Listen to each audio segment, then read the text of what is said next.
தெரியுங்களா புலம்புறோம், ஐயோ எங்கள் வீட்டுக்கார் குடிக்கிறாருங்க, குடிச்சிட்டு வந்தாருன்னா அவர் பேசுகிற பேச்சே நம்மளால் கேட்க முடியல, குடியை நிறுத்தவே மாட்டேங்கிறாரு, குடிச்சிக்கிட்டு வந்து என்னை அடிக்கிறாரு, குடிச்சிட்டு பணமே வீட்டுக்கு கொடுக்க மாட்டேங்கிறாரு, என் குடும்பம் இந்த நிலைக்கு காரணமே அந்த குடி தான், குடியை நிறுத்தவே மாட்டேங்கிறாரு, நான் போகாத கோயில் இல்லை, சாங்கியம் இல்லை, எல்லா சம்பிரதாயம் பண்ணி பார்த்தேன், அந்த மனுஷன் குடியே விட மாட்டேங்கிறான் அப்படின்னு புலம்பி தள்ளுறவங்களா இருந்தால் உங்களுக்கு தான் இந்த வீடியோ.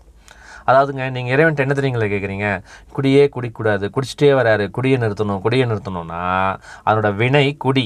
ஸோ உங்கள் வீட்டுக்கார் குடிச்சிட்டு தான் வருவார், அதுக்கு காரணம் நீங்கள் தான். கொஞ்சம் மாற்றி யோசனை பண்ணி பாருங்கள்.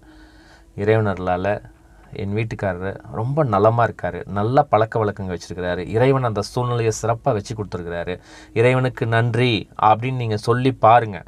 ஓகேங்களா? ஸோ நம்ம பேசுகிற வார்த்தைகள் வந்து ரொம்ப முக்கியம். நல் வார்த்தைகளாக இருந்தால் இதுவும் கடந்து போகும். கொஞ்சம் யோசனை பண்ணி பாருங்கள், செயல்படுத்தி பாருங்கள், உங்கள் வாழ்க்கை ரொம்ப நலமாகும். முயற்சி பண்ணி பாருங்கள்.